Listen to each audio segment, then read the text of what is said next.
తెలీదు. ఎందుకు అంటే కాలము చాలా స్పీడ్గా తిరుగుతుంది. మన చిన్నప్పుడు మనం చూసిన టైం వేరు, ఇప్పుడు మనం చూస్తున్న టైం వేరు. అనుకోకుండా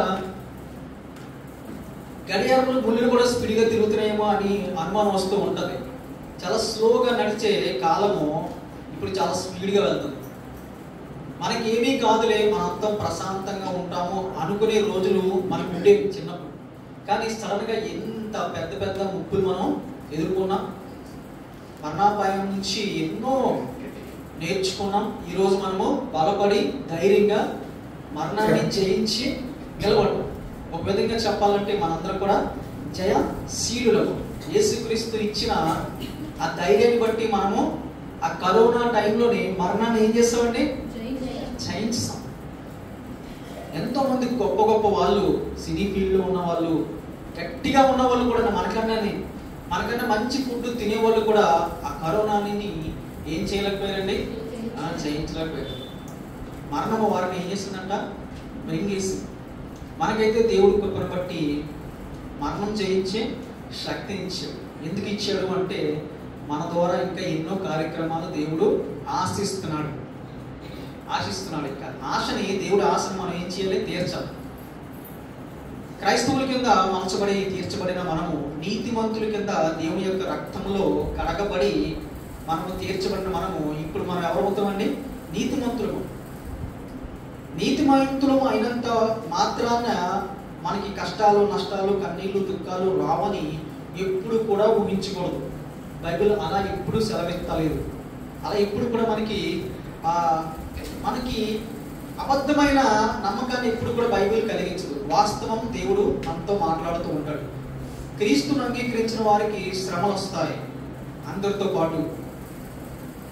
నీతిమంతులకి కూడా కష్టాలు వస్తాయి అందరితో పాటు. వారికి కన్నీళ్ళు వస్తాయి అందరితో పాటు.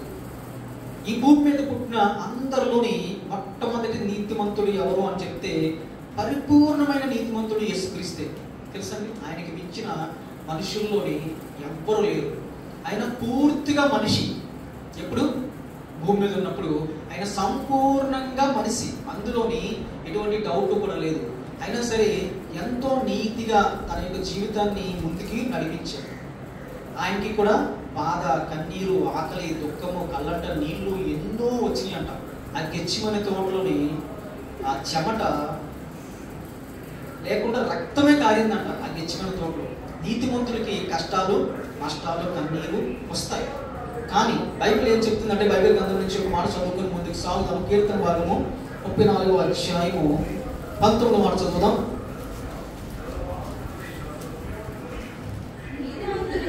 నీతిమంతునికి కలుగు ఆపదలు అనేకములు, వాటన్నిటిలో నుండి యెహోవా వానిని విడిపించును. దేవుని స్తోత్రములు కలుగుగాక. హల్లెలూయా. నీతిమంతులు కలుగు ఆపదలు ఏంటంట? అనేకములు ఉంటాయంట. నీతిమంతులకి అనేకమైన ఆపదలు వస్తాయి అని చెప్పి మనము ముందుగా సిద్ధంగా ఉండాలి. కానీ ఆపదలు వస్తాయి, కానీ యెహోవా ఏం చేస్తాడంట? మనం నమ్ముకున్న దేవుడు ఏం చేస్తాడంట? వాటన్నిటిలోంచి మనల్ని ఏం చేస్తాడంట? విడిపిస్తాడు, తప్పిస్తాడు, రక్షిస్తాడు. ఆపద వస్తుంది, ఆపద ముందుకు వస్తుంది, మనకి ఎదురవుతుంది. కానీ మనం అందులోని పట్టబడము, అందులో చిక్కుకోము. ఆ ఆపదని పూర్తిగా టేస్ట్ చేయము. ఆపద వచ్చింది అని భయపడే లోపల దేవుడు ఏం చేస్తాడంటే నీతిమంతులకి ఆపదని తప్పిస్తాడు. చాలా గొప్ప విషయం అది. నీతిమంతులైన వారికి ఆపదలు వస్తాయి. ఆపదలు గుమ్మం వరకు వస్తాయి, ఆపదలు గుండె వరకు వస్తాయి, ఆపదలు మన దగ్గరికి వచ్చేస్తాయి. కానీ ఏం చేస్తాం? ఆపదలు మనము పట్టబడము. ఆపద మనల్ని మింగదు, మరణం మనల్ని మింగదు. ఏం కలుగుతుంది అంటే విడుదల కలుగుతుంది, రక్షణ కలుగుతుంది, తప్పించబడతాము. ఎందుకు? మనము నీతిమంతులు కనుక అనేక ఆపదల నుంచి యెహోవా ఏం చేస్తానంట? వారిని తప్పిస్తానంట. నీతి ఎలా ఉండాలి? నీతి అంటే స్వనీతి కాదండి, స్వనీతి కాదు. నీతి అంటే మనము నీతిమంతులు అనుకునే నీతి స్వనీతి అవుతుంది. అది మనం ఏ నీతిని కలిగి ఉండాలంటే దేవుడి యొక్క నీతిని మనము కలిగి ఉండాలి. స్వనీతి ఎలా ఉంటుందంటే, ఒక వ్యక్తి వచ్చి దేవుడికి ప్రార్థన చేస్తున్నాడు ఇలాగని చెప్పి బైబిల్ గ్రంథంలో రాయబడింది. ఏమంటున్నాడో తెలుసండి? ఇదిగో ఈ పాపి లాంటి జీవితము నాకు లేనందుకు నీకు కృతజ్ఞతాస్తుతులు. ఈ పాపి నాలా పెర్ఫెక్ట్ గా నీకు ఆరాధన చేయట్లేదు, ఈ పాపి నాలా పెర్ఫెక్ట్ గా నీకు దర్శనం భాగం అవ్వట్లేదు, ఈ పాపి నాలా నిన్ను ఆరాధన చేయట్లేదు, నిన్ను స్తుతించట్లేదు, నీ మందిరానికి వెళ్ళట్లేదు, నేను గొప్పవాడిని అని చెప్పి స్వనీతి. నీతిమంతుడు ఎవరో తెలుసండి? ఆ పాపి. ఏమన్నాడు తెలుసా? ఇదిగో నిన్ను చూడడానికి, నిన్ను పిలవడానికి, నీ పేరు ఎత్తడానికి నాకు యోగ్యత లేదు. ఎవరు నీతిమంతులుగా తీర్చబడ్డారు అంటే ఆ పాపే నీతిమంతుల కింద తీర్చబడ్డాడు. నీతి ఎలా ఉంటుంది అంటే స్వనీతి కాకుండా దేవుడి యొక్క చిత్తాన్ని నెరవేర్చే నీతి అయి ఉండాలి. స్వనీతి ఎప్పుడు కూడా అది మురికి గుడ్డల్లాగే ఉంటుందట. స్వనీతి ఎప్పుడు కూడా మనము నీతిమంతులను అనుకునే స్థితి ఎప్పుడు కూడా దేవుడికి అది నీతిమంతులుగా ఉండదు. ఒక వ్యక్తి అని చెప్పి ఇలా సాక్ష్యం ఇస్తున్నాడు, ఇదిగో మా వీధిలో క్రైస్తవులు ఉన్నారు, మా సన్నిధిలోనే క్రైస్తవులు ఉన్నారు, కానీ వారు ఏం చేస్తారు? సినిమాలు చూస్తారు, ఇదిగో అసభ్యకరమైన మాటలు మాట్లాడతారు. మేము ఎప్పుడు అలా చేయము, మేము ఎప్పుడో ఒకసారి కోపం వస్తే అలా మాట్లాడతాం, ఎప్పుడో ఒకసారి పిల్లలు ఇబ్బంది పెడితే సినిమాకి వెళ్తాం హాల్కి, ఎప్పుడో అలా చేస్తాము. వారికన్నా మేము నీతిమంతులము అని వారికి వారే ముద్రేసుకుంటున్నారు, వారికి వారే సాక్ష్యం ఇచ్చుకుంటున్నారు. అది స్వనీతి అయిపోతుంది. నీతి అనేది దేవుడి నీతి ఎలా ఉంటుందంటే పరిపూర్ణంగా ఎవరైతే ఉండగలుగుతారో వారినే దేవుడు నీతిమంతులు అంటున్నాడు. వారిని కష్టాలు వచ్చినప్పుడు, ఆపదలు వచ్చినప్పుడు తప్పిస్తాను అంటున్నాడు. స్వనీతి పక్క వాళ్ళతో పోల్చుకుని, పక్క వాళ్ళు మాకన్నా డేంజర్ జోన్లో ఉన్నారు, పక్క వాళ్ళు మా అంత భక్తి లేదు, మేము వారికన్నా కాస్త భక్తి ఎక్కువ చేస్తున్నాము అని చెప్పి ఎప్పుడైతే అనుకుంటామో అది స్వనీతి అయిపోతుంది. భక్తి ఎప్పుడు కూడా దేవుడి ప్రకారంగా మనం చేయాలి, కానీ పక్క వాళ్ళతో పోల్చుకుని మనం ఎప్పుడైనా భక్తి చేసినప్పుడు వారు నిజంగానే మనకన్నా కాస్త అల్పంగానే చేసి ఉండొచ్చు, కానీ వారికన్నా మనం బెటర్గా చేసుకున్నంత మాత్రాన అది నీతి కింద దేవుని దృష్టిలో ఎంచబడదు. మరి ఏది నీతి కింద ఎంచబడుతుంది అంటే దేవుణ్ణి పోలి దేవుని చేతితో దేవుడితో నడిచే స్థితి నీతిమంతుగా ఎంచబడుతుంది అంట. దేవుడితో ఎవరు నడిచారంట? నోవహు, అబ్రహాము, మోషే అందరూ కూడా దేవుడితో నడిచారు. ఎలా నడిచారు? దేవుడితో నడిచారంటే చెయ్యి పట్టుకుని, చిటికలు పట్టుకుని నడిచినట్టు కాదు. దేవుడి హృదయం నుంచి వచ్చిన ఆజ్ఞానుసారంగా నడిస్తే దేవుడితో నడిచినట్టే. దేవుడి ఉద్దేశం అంతా కూడా ఒక ఆజ్ఞాన రూపంలో మనకి ముందు వచ్చినప్పుడు దేవుడు మనస్సు, దేవుడు మొత్తం అక్కడే ఉంటాడు. ఎక్కడ ఉంటాడు? ఆజ్ఞల్లో ఉంటాడు. దేవుడు ఆజ్ఞానుసారంగా ముందుకు నడిస్తే దేవునితో మనము నడిచినట్టే. అది నీతిమంతులుగా ఎంచబడుతుంది. అది నీతి కింద దేవుని దృష్టిలో మనకి పిలువబడుతుంది. కానీ మనకు మనం అనుకునే నీతి ఒకవేళ పొరపాటున అది దేవుడి దృష్టికి అది నీతి కాకుండా ఉంటుందేమో చూసుకుంటూ ఉండాలి. అది నీతి కాకుండా మురికిగా కనబడుతుందేమో మనం అప్పుడప్పుడు ఏం చేస్తూ ఉండాలండి? మనం చెక్ చేసుకుంటూ ముందుకెళ్ళాలి. చెక్ చేసుకోకపోతే మనము పొరపాటున రెండవ రాకట్లోని మనం విడవబడితే మనం నీతిమంతులు అనుకుంటున్నాం, మనం చేసే నీతి మనకి నీతిగా అనిపిస్తుంది, కానీ వాళ్ళతో ఎంతో పోల్చుకుంటే నిజంగా మనం నిజంగా బెటరే, కానీ అది దేవుని దృష్టికి బెటర్గా లేదేమో, జాగ్రత్తగా గమనించాలి. ఆదికాండంలోని 6వ అధ్యాయం 9వ మాట చూసినట్లయితే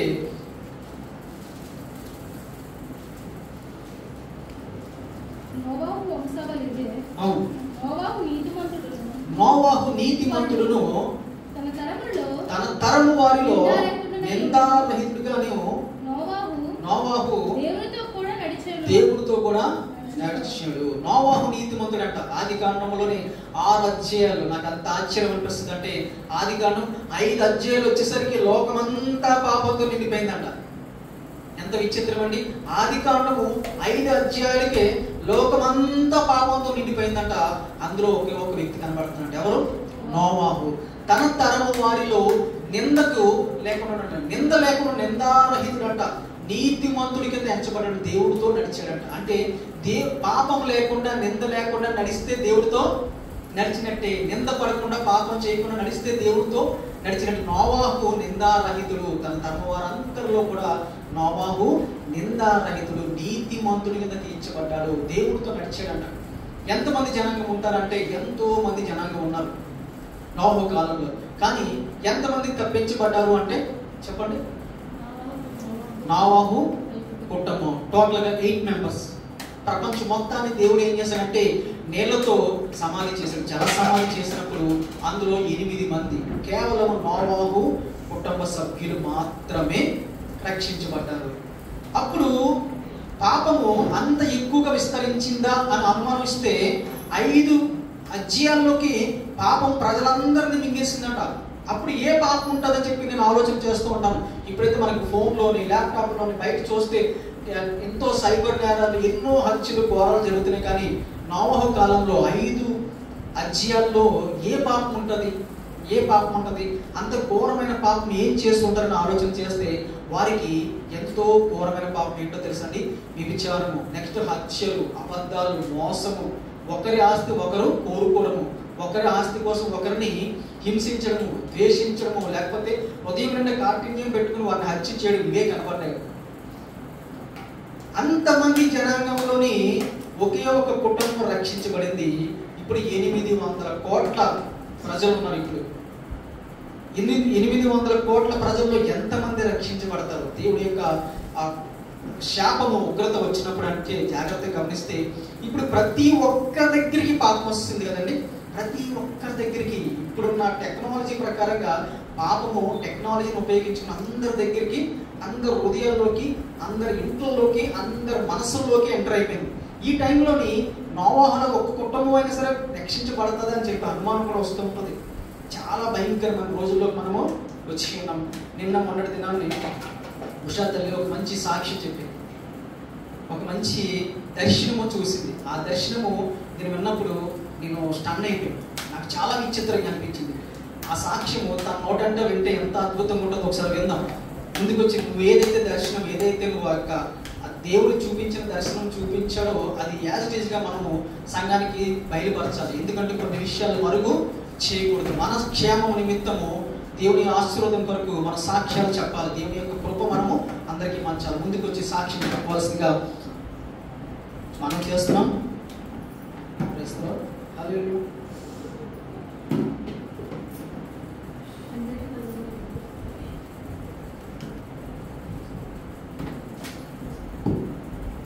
అందరికీ వందనాలండి.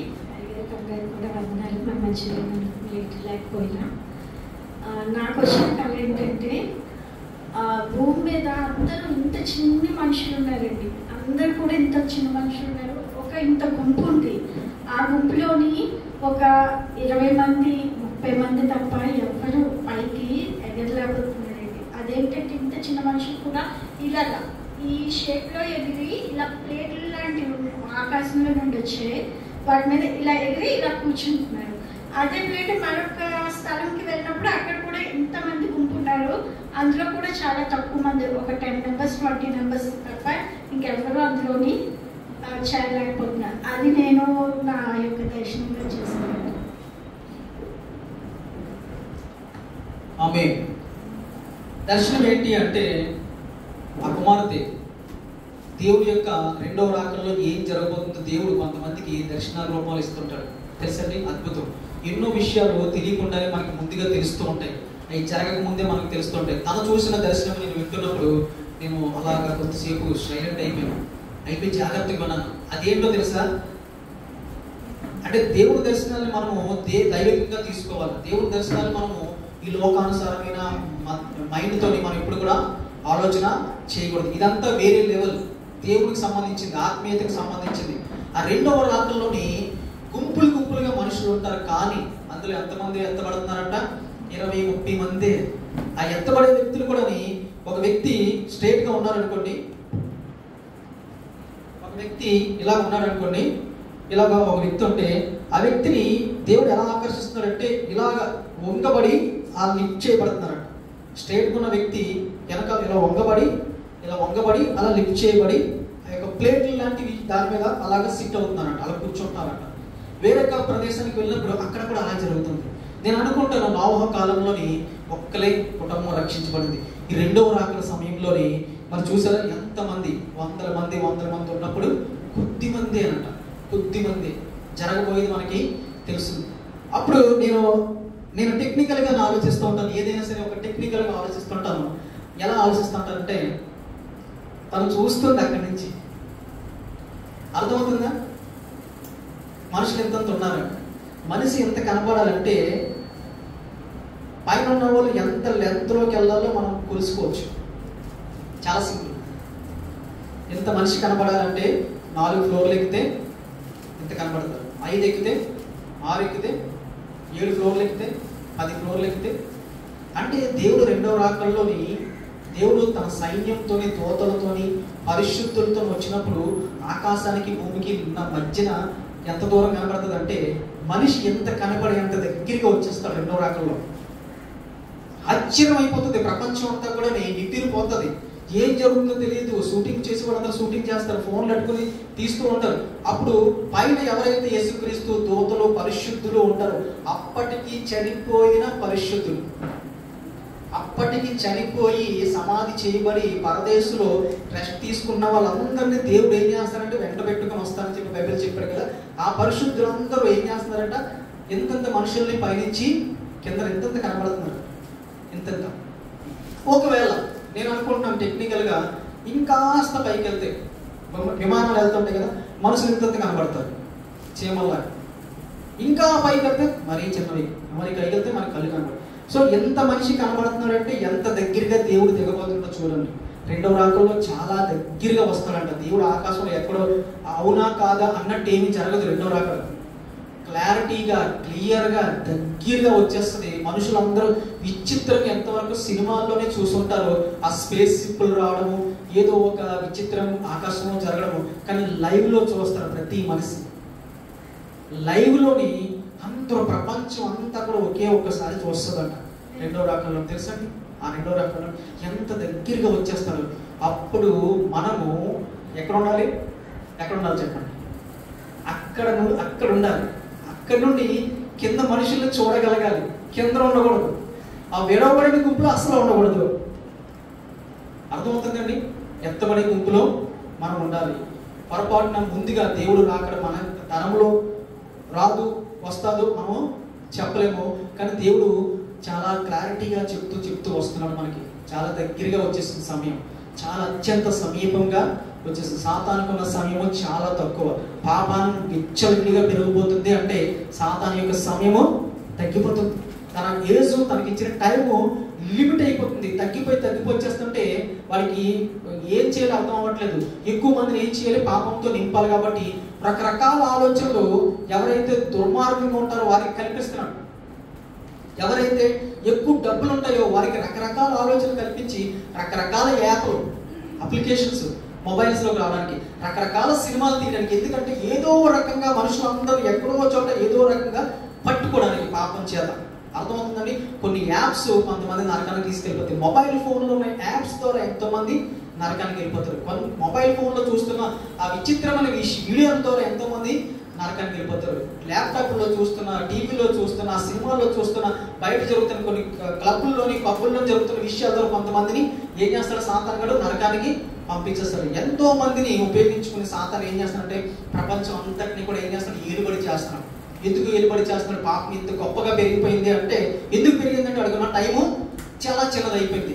రెండవ రాకడ అతి సమీపంగా ఉంది కనుక మనం ఏం చేయాలి, నీతిమంతుల కింద తీర్చబడాలి. నోవహు యొక్క తరంలో తాను నీతిమంతుడిగా తీర్చబడ్డాడు, తను రక్షించబడ్డాడు. మన తరంలో మనం ఏం చేయాలి, మన తరంలో మనము నీతిమంతులుగా తీర్చబడాలి. మన నీతి మన సొంతంగా అనుకునే నీతి కాదు, మనం జ్ఞానంతో మనం నీతి అనుకునే నీతి అది దేవుడికి మంచిది కాదు అని చెప్పి దేవుడు ఎంతో స్పష్టంగా చెప్తున్నాడు. మనము మన తెలివితేటలతో మేము నీతి మంత్రము అనుకుంటే దేవుడి దృష్టికి అది ఎలా కనబడుతుందంట, మురికి గుడ్ల వలె కనబడుతుందంట.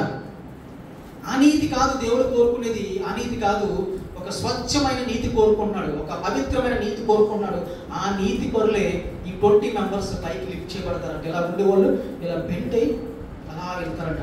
అప్పుడు వారికి వెళుతున్న టైంలోనే వారు ఏం చేస్తారు, వెళుతున్న టైంలోనే వారు రూపాంతరం చెందుతారు. రూపాంతరం చెంది దేవుడి యొక్క రాజ్యానికి వాళ్ళు ఎత్తబడతారు. విడిపడిన వాళ్ళ పరిస్థితి ఎలా ఉంటుందంటే ఘోరాతి ఘోరమైన నరకానికి ఇమీడియట్గా దేవుడు అందరినీ కూడా మనకి తోసేస్తాడు అంతే. విడిపడిన గుంపుని మరి ఇంకా క్షమించేది లేదు, మరొక అవకాశము ఇచ్చేది లేదు. అందుకే మనం ఏమని తీర్చబడాలి, నీతిమంతులుగా మనము తీర్చబడాలి. హెబ్రీ రాసిన పత్రికలో 11వ అధ్యాయము 4వ మాట కూడా చూద్దాం. హెబ్రీ రాసిన పత్రిక 11వ అధ్యాయము 4వ మాట.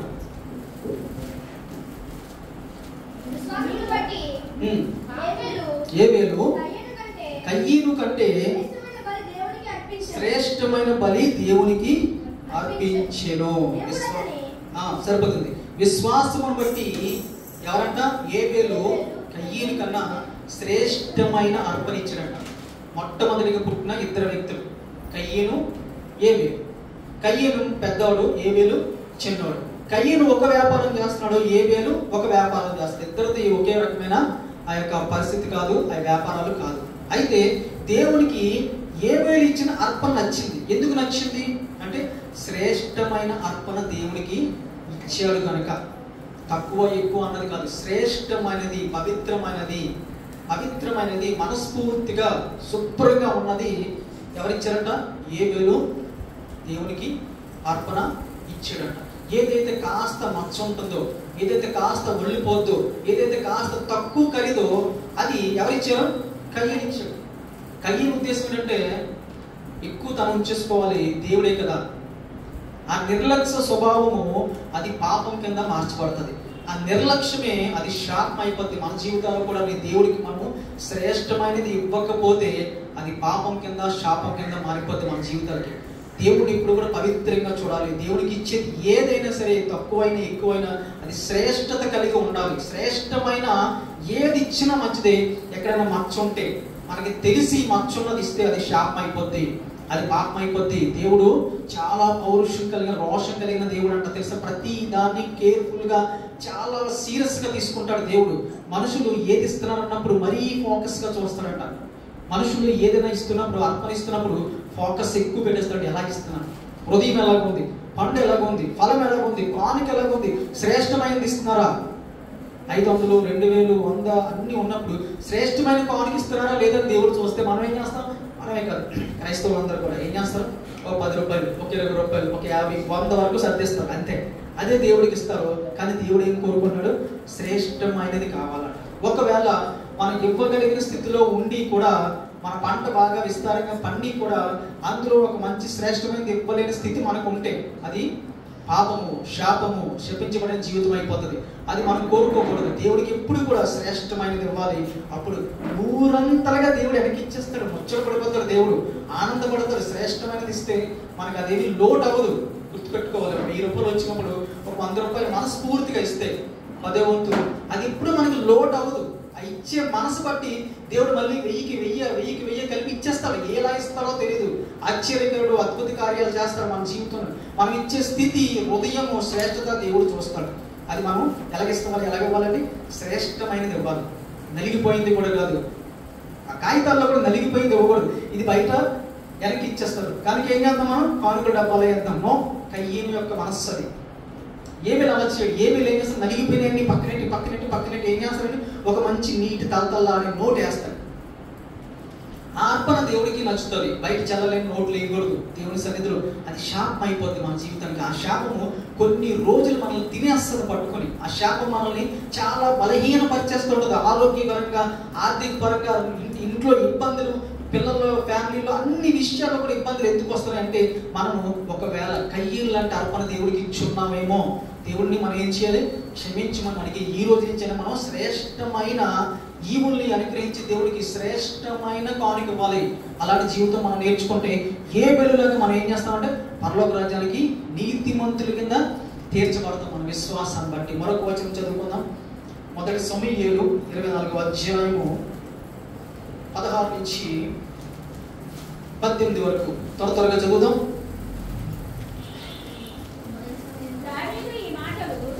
దావీదు ఈ మాటలు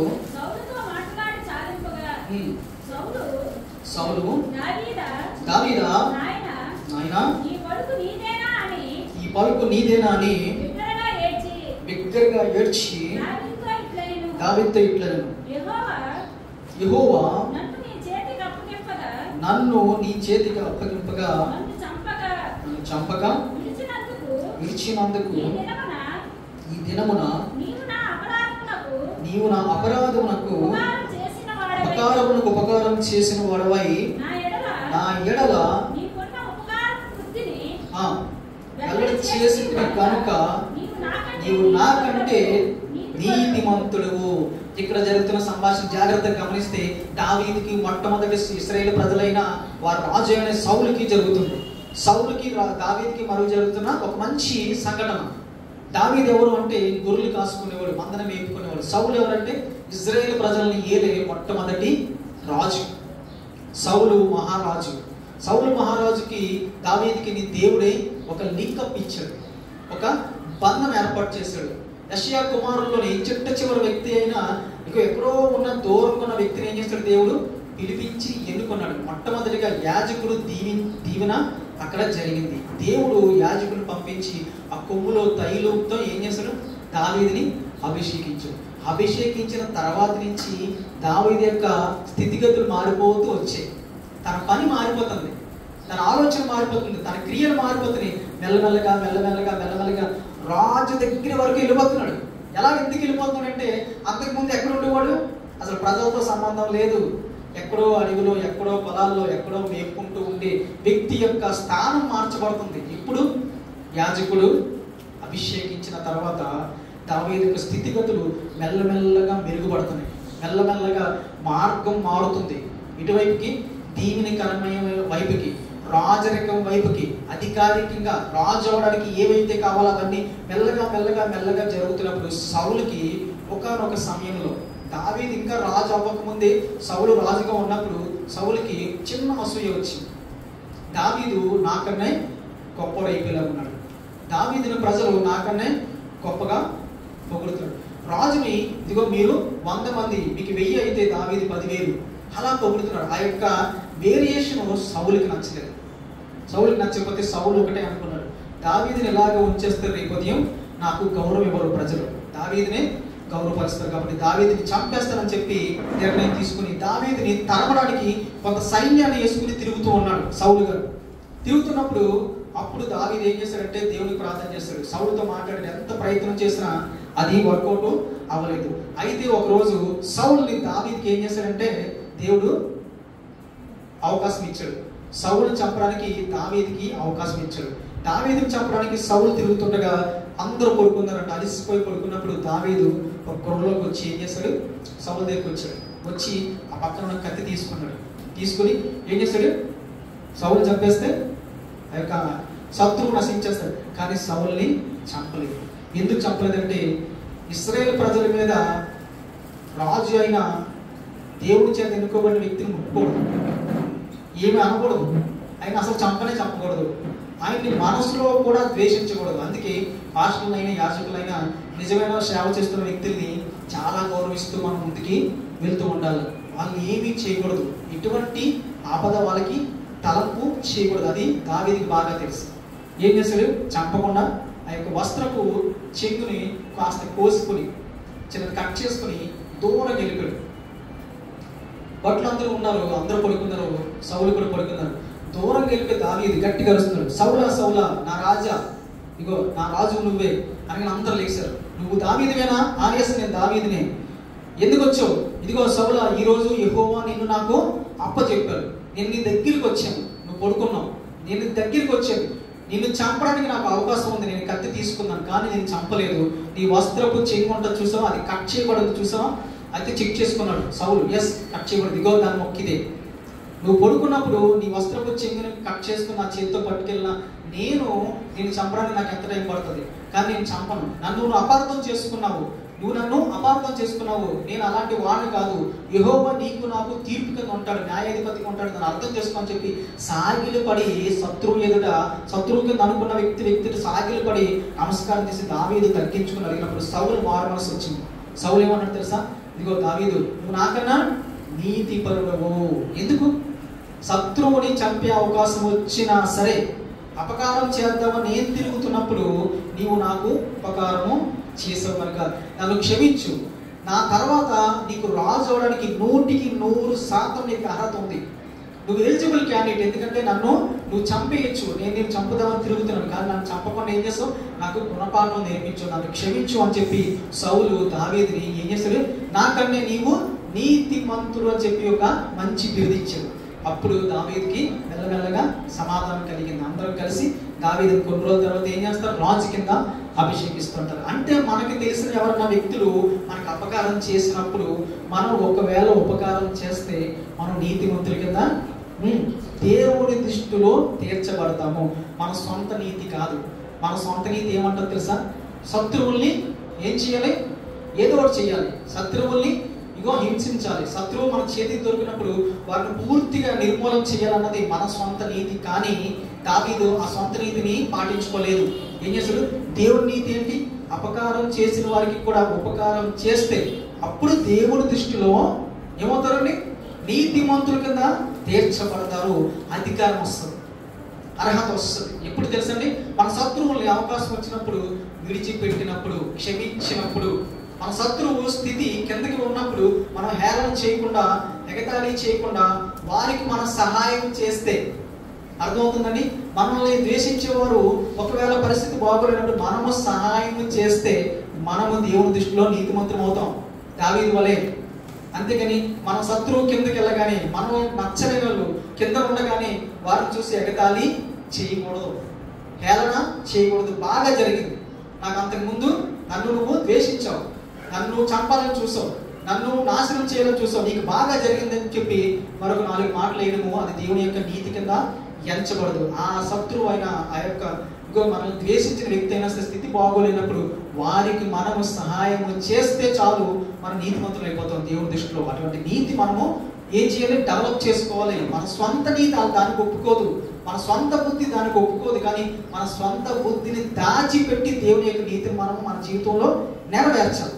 అలాంటిదే ద్వేషాన్ని దాచిపెట్టాలి, శత్రుత్వం దాచిపెట్టాలి. దాన్ని అనగొట్టి మన బుద్ధిని గట్టిగా నొక్కి పెట్టి దేవుని యొక్క నీతిని మనం ఏం చేయాలి? పైకి హెచ్చించి చూపించినప్పుడు నీతిమంతులుగా మనం దేవుని ఎదురు నుంచి మనము మాట పొందుతాము, బిరుదు పొందుతాం. అటువంటి మంచి జీవితం మనకి రావాలని దేవుడు ఆశపడుతున్నాడు. ఎన్నో మంచి దర్శనాలు మన ముందు దేవుడు చూపిస్తున్నప్పుడు మనం ఏం చేస్తుండాలి? ఎన్నో వాక్యాలు వినబడుతున్నప్పుడు, దర్శనాలు చూపిస్తున్నప్పుడు, కళలు మనకి మన సన్నిధిలో వినబడుతున్నప్పుడు మనం చాలా జాగ్రత్తగా ముందుకు వెళ్ళి ఏం చేయాలి? దేవుని యొక్క ఆశీర్వాదము, దేవుని యొక్క చేత నీతిమంతులుగా మనము తీర్చబడుతూ ఉండాలి. సాతానికి సమయము తక్కువ ఉంది, మనకి సమయము చాలా ఎక్కువ ఉంది అనుకున్నా కానీ లేదు. మనకి కూడా సమయం ఎక్కువ లేదు. చూస్తూ చూస్తూ సమయము మనకి కూడా అయిపోతుంది. ఇది ఇన్ని సంవత్సరాలు గడిచిపోయినాయా అన్నట్టుగా అయిపోతుంది. మన చిన్నప్పుడు క్రిస్మస్ రావాలంటే చాలా సంవత్సరాలు ఎక్కువ వెయిట్ చేసేవాళ్ళు. కానీ ఇప్పుడు ఎలా అంటే అలా క్రిస్మస్ వచ్చేస్తుంది, ఎలా అంటే అలా క్రిస్మస్ వచ్చేస్తుంది. ఏంటిది? చిన్నప్పుడు క్రిస్మస్ అంటే దానికోసం వెయిటింగ్ లిస్ట్లో ఉండేవాళ్ళు. ఇప్పుడు ఎలాగంటే సంవత్సరాలు, నెలలు వెళ్ళిపోతున్నాయి. జాగ్రత్తగా ఉండాలి, మనం శ్రద్ధ కలిగి ఉండాలి. దేవుని నీతి మన జీవితంలో నెరవేరేటట్టుగా మనం ఉండాలి. ఇంకా నిర్లక్ష్యంగా ఉండకూడదు. పాపము అందరినీ ఆక్రమించేసిన స్థితిలో నోవహు తమ తరమ వారిలో నీతిమంతుడిగా ఎలా ఉన్నాడు అంటే, ఎలా ఉన్నాడు? ఎలా ఉండగలిగాడు? ఆ కెపాసిటీ ఎలా ఉందంటే తన్ను తాను భద్రపరుచుకున్నాడు. తనకి తాను, తన ఆలోచనకి తను హద్దులు వేసుకున్నాడు, తనకు తాను కట్టడి వేసుకున్నాడు. తన మాటకి, తన చూపుకి, తన తలంపుకి, అన్ని విషయాలకి, పనులకి తాను ఏం చేశాడు? హద్దులు, గోడలు కట్టుకున్నాడు. కాబట్టే దేవుని యొక్క నీతి తన జీవితంలో నెరవేరింది. కానీ మనం ఈరోజు ఏది చేద్దాం అనుకుంటే అది చేస్తే, ఏ ఆలోచన వస్తే దాన్ని నెరవేరిస్తే, ఏ మాట వస్తే ఆ మాట అంటే ఒకవేళ ఏమైపోతామంటే మనం నోవహు లాంటి నీతి పనులు కాకుండా పోతామేమో భయపడుతూ చాలా జాగ్రత్తగా మనల్ని మనం భద్రపరుచుకుంటూనే ముందుకెళ్ళాలి. ఈ కాలంలో, ఈ యొక్క చివరి రోజుల్లో మనం చాలా జాగ్రత్తగా వెళ్తే అప్పుడు దేవుని దృష్టిలో మనం ఏం చేస్తామండి? నీతిమంతుల కింద పిలువబడతాం. ఆ నీతిమంతులు మాత్రమే దేవుణ్ణి చూస్తారు, దేవునితో ఉంటారు, దేవుని ఎడల దేవునితో చక్కగా నివసిస్తారు శాశ్వతంగా. కానీ అనీతి పరులు, మన సొంత నీతి పరులు, మన సొంత జ్ఞానము, మన తెలివితేటలు ఎప్పుడు కూడా దేవుని రాజ్యం మనల్ని చేర్చే అర్హత ఉండదు. మన ఆలోచనకి, మన జ్ఞానానికి ఎప్పుడు కూడా మన పరలోక రాజ్యాన్ని స్వాధీనము చేసుకోలేము. దేవుని జ్ఞానంలోకి మనం ఒప్పుకోవలసిందే. మన జ్ఞానాన్ని పక్కనెట్టి, మన తెలివితేటలను పక్కనెట్టి దేవుని నీతికి మనము సరెండర్ అవ్వాల్సిందే. దేవుని నీతికి మనము హద్దుల కింద వేసుకోవాల్సిందే ఈ కాలంలో. లేకపోతే దేవునికి ఖచ్చితంగా నీతిమంతుల కింద కనబడే స్థితి మనము కోల్పోతామేమో, భయపడుతూ ఉండాలి. రెండో రాకుల్లో మనము దేవునితో పాటు ఉండాలి. రెండో రాకుల్లో మనము ఎత్తబడే స్థితిలో ఉండాలి. అంతేకాని మనం విడిపడే స్థితిలో మన ఎట్టి పరిస్థితుల్లోని మన సొంత నీతిని ఆధారం చేసుకుని, మన సొంత తెలివితేటలను ఆధారం చేసుకుని ఎప్పుడు కూడా విడవబడతామేమో, మన నీతి దేవునికి నచ్చట్లేదేమో అని చెప్పి ఎప్పుడు బేరీజు వేసుకుంటూ ముందుకు వెళ్తూ ఉండాలి. దేవునితో మనము రావాలి అంతే. దేవునితో మనం వచ్చి ఆనందంగా ఎంతమంది లిఫ్ట్ అవుతున్నారో మనం చూడాలి. మన కళ్ళతో ఎంతమంది పైకి ఎత్తబడుతున్నారో మనం చూడాలి. ఎత్తబడే గుంపులో మనం ఉండాలి. అది గుర్తుపెట్టుకుని హృదయంలో నిండా కూడా నీతిమంతుల మీద దేవుని చేత మేము ఎంచబడాలి, మమ్మల్ని మేము భద్రపరచుకోవాలని చెప్పి 24 గంటల ఆలోచన కలిగి ముందుకెళ్తే దేవుడు ఏం చేస్తాడంట? నీతిమంతులుగా తీరుస్తాడంట. నీతిమంతులకి దేవుడిచ్చే అద్భుతమైన అవకాశం ఉంది తెలుసా? ఆపదలు ఏం వచ్చినా సరే అవి మనల్ని ముట్టకుండా, అంటకుండా, మనల్ని కబలించకుండా విడిపించబడతాము, రక్షించబడతాము. ఆపదలు అనేకములు వస్తాయంట. అన్నట్లు దేవుడు ఏం చేస్తాడు? మనల్ని తప్పిస్తాడు. ప్రమాదాలు, మరణంపై నుంచి కూడా మనల్ని ఈజీగా తప్పిస్తాడు. ఎప్పుడు? దేవుడి చేత మనం నీతిమంతుల కింద తీర్చబడితే, గుర్తించబడితే మనకి ఏ ఆపద రాదు. నీతిమంతులకు ఆపదలు వస్తాయి, కానీ అన్నట్ల నుంచి ఆ నీతిమంతులు ఏం చేస్తాడు? దేవుడు తప్పిస్తాడు. ఆపదల నుంచి, శాపాల నుంచి, పాపాల నుంచి, అన్నట్ల నుంచి తప్పించే శక్తి కలిగే దేవుడు మనం నమ్ముకుని కనుక ఏం చేయాలండి? నీతిమంతులుగా మనము తీర్చబడాలి. మన సొంత నీతిని పక్కన పెట్టాలి, మన సొంత తెలివితేటల్ని పక్కన పెట్టాలి. దేవుని దృష్టిలో మనము నీతిమంతులుగా తీర్చబడదాం. అటువంటి గొప్ప భాగ్యం మన సంఘస్థులందరికీ దేవుడు ఇచ్చుగాక. అందరూ కూడా కళ్ళు మూసుకుందాం, చిన్న ప్రార్థన చేసుకుని, కానుకలు సమర్పించుకొని ప్రార్థన ఆశీర్వాదం దగ్గర నుంచి బయలుదేరదాం. చిన్న ప్రార్థన హృదయపూర్వకంగా చెప్తాం. యేసయ్య, ఇదిగో తండ్రి, నోవహు లాంటి నీతిపరుడు కింద, దావీదు లాంటి నీతిపరుడు కింద, ఇంకో ఏబేలు లాంటి నీతిపరుడు కింద మమ్మల్ని మార్చాం. ఎందుకంటే వారి జీవితంలో వారు చేసిన నీతి నేను చేయలేకపోతున్నాము అని చెప్పి హృదయంలో అడిగితే దేవుడు మనల్ని నీతిమంతులుగా మార్చుతాడు. అప్పుడు మనకున్న ఆపదలన్నీ తొలగిపోతాయి, మన శాపాలన్నీ తొలగిపోతాయి, మన పాపాలన్నీ కూడా కొట్టివేయబడతాయి. మనం స్వచ్ఛంగా నీతిమంతుల కింద దేవుని దృష్టిలో ఉంటాం. పరిశుద్ధుల తండ్రి, ఇంకో విన్న వాక్యం హృదయంలో ఫలించడానికి, దానికి తగ్గట్టుగా జీవితాన్ని అందరూ మేము మార్చుకోవడానికి మీ కృప మాకు తెచ్చి అందరినీ కూడా నీతిమంతుల కింద మార్చి, మా స్వనీతిని పక్కన పెట్టి నీ నీతిని మేము నెరవేర్చే స్థితికి మమ్మల్ని తీసుకెళ్ళండి, ఆశీర్వదించండి. విశ్వాసాన్ని బట్టి అందరినీ డెవలప్ చేయండి. ఇంకా తండ్రి, మేము ఎత్తబడే గుంపులో లేదా ఎత్తబడే గుంపులని చూస్తున్న స్థితిలో నీతో పాటు మేము ఉండే స్థితిని మాకు దయచేయండి. ఇంకా మేము ఇంకా ప్రార్థన చేసుకుని, ఇంకా ఆశీర్వాదం తీసుకుని ఇక్కడి నుంచి వెలుచుండగా మమ్మల్ని ఆశీర్వదించిన లోకంలో ఏ పాపం మమ్మల్ని తాకకుండా మమ్మల్ని మేము భద్రపరచుకోవడానికి మాకు మంచి శక్తి, ధైర్యము, నిలకడ ఇవాళ వాక్యం దయచేయండి. మాతో వచ్చి మనం యేసునామములో అడుగుతున్నాం తండ్రి, ఆమేన్. అందరూ లేచి నిలబడదామండి. కానుకలు సమర్పించుకుని ప్రార్థన ఆశీర్వాదాల దగ్గర నుంచి మనం సెలవు తీసుకుందాం. కానుకలు పాట పాడండి.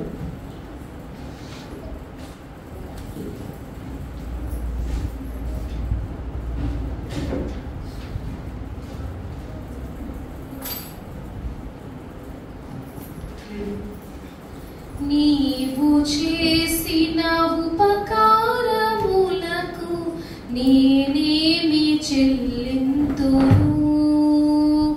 నీవు చేసిన ఉపకారములకు నేనేమి చెల్లింతును? ఏడాది చూడనా, ఏడాది ఏడనా, ఏడాది చూడనా, ఏడాది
పరిశుద్ధ తండ్రి, ఇదిగో తండ్రి ఇంతవరకు ప్రతి దాని ద్వారా మీరే ఆశీర్వాదం మాకు ఇస్తారు నమ్ముచున్నాం తండ్రి. పాటల్లోని, సాక్ష్యంలోని, ఈరోజు ఆరాధనలోని ప్రాముఖ్యమైన వాక్య భాగం ద్వారా మమ్మల్ని ఆశీర్వదించి దీవించిన విధానం బట్టి నీకే స్తోత్రం చెల్లిస్తున్నాం తండ్రి. ఇగో తండ్రి మేము విడబడే గుంపులో ఉండకుండా ఇగో తండ్రి మేము పయనించి నీతో పాటు ఎంతమందిని చూసే భాగ్యం మాకు దయచేయండి. విన్న వాక్యం ప్రతి ఒక్క కుటుంబంలో, ప్రతి ఒక్క హృదయంలో ఫలించాలి తండ్రి. ఇగో మేము విని అది విడిచిపెట్టకుండా మేము ఫలం పొంది ఎంతో మందికి ఫలాలు అందించే శక్తి కూడా దయచేయండి తండ్రి. సంఘం ఇప్పటి తండ్రి పాటలు పాడేవారిని, ఇంకా సాక్ష్యం చెప్పేవారు, నీకోసం సువార్త చేసేవారు మా సంఘంలో నిండా ఉంచాను తండ్రి. అనేకమైన ఆత్మలు మీరు పంపించండి. ఆత్మలన్నీ కూడా మేము సరిచేసి నీ యొక్క మార్గంలో మేము నడిపిస్తాం. మేము సిద్ధంగా ఉన్నాం తండ్రి. ఆత్మలు పంపించండి. సంఘం అంతా కూడా నింపండి. అందరం కలిసి ఆరాధన చేస్తాము, అందరం కలిసి నీకు మహిమ ఆరోపిస్తాము. నీ యొద్ద నుంచి దీవులు పొందుతాం. అటువంటి భాగ్యం మా చిన్న సంఘానికి తండ్రి. మా సంఘంలో ఉన్న ప్రతి ఒక్కరు కూడా నిన్ను ఎదుర్కోవాలి, నీ దగ్గరికి రావాలి. అటువంటి మంచి భాగ్యం తెచ్చింది. మా నీతిని పక్కన పెట్టి, స్వనీతిని పక్కన పెట్టి, ఇదిగో నీ నీతిని మేము మా జీవితంలో నెరవేర్చడానికి మంచి భాగ్యం, విశ్వాసం మాకు దయచేయండి. నిన్న వాక్యం ప్రతి ఒక్క హృదయంలో ఫలించాలి, 100 రెట్లు ఫలించాలి. అది విడిచిపెట్టకుండా వాక్యానుసారంగా జీవితాన్ని నడిపించడానికి, అలా వాక్యానుసారంగా నడిస్తే నీతో నడిస్తేమనే ఒక మంచి స్థితిని మాకు దయచేయండి. ఎందుకంటే నోబహు వలె, దావీదు వలె మొత్తం ఎవరైతే భక్తులు ఉన్నారో ఆ గుంపులో మమ్మల్ని చేర్చండి తండ్రి. మేము కూడా మంచి భక్తుల కింద పేరు పొందాలి. ఎందుకంటే ఆ గుంపులో మమ్మల్ని చేర్చండి. మంచి ప్రశాంతమైన జీవితాలు దయచేయండి. నీతిమంతులకు మీరు ఎన్ని ఆపదలు వచ్చినా సరే వాటి నుంచి మీరు విడిపిస్తాము, రక్షిస్తారన్న వాగ్దానం మా జీవితంలో నెరవేరాలి. నీతిమంతుల కింద మా అందరి పేర్లు మీ యొక్క లిస్టులో ఉండడానికి మాకు కృప దయచేయండి. మా చిన్న సంఘాన్ని దీవించి ఆస్వాదించండి. ఇప్పుడు మేము బయటకు వెళ్తుండగా మాకు ఎటువంటి ఇబ్బందులు రాకుండా ఆరోగ్యము చక్కగా దయచేసి మళ్ళీ మిమ్మల్ని కలుసుకోవడానికి అవకాశం దయచేయండి. సన్నిధికి వచ్చి ఎన్నో దీవెనలు పొందడానికి మరొక జీవితం, మరొక రోజు మాకు దయచేయమని, మమ్మల్ని ఆస్వాదించమని యేసు నామములో ఇచ్చి ప్రార్థన చేస్తున్నాము తండ్రి. ఆమేన్. తండ్రి యొక్క, కుమారి యొక్క, పరిశుద్ధాత్మ యొక్క అన్యోన్య సహవాసము, కృప, చల్లని చూపు మన యొక్క చిన్న సన్నిధికి ప్రపంచంలో ఉన్న సర్వ మానవాళిలో ఉన్న క్రైస్తవులందరికీ కూడా ఇప్పుడు ఎల్లప్పుడూ సదాకాలం అంతా కూడా ఉండడు కాక. ఆమేన్. అందరికి వచ్చిన పాట పాడుకుందామండి. ఆశీర్వాదం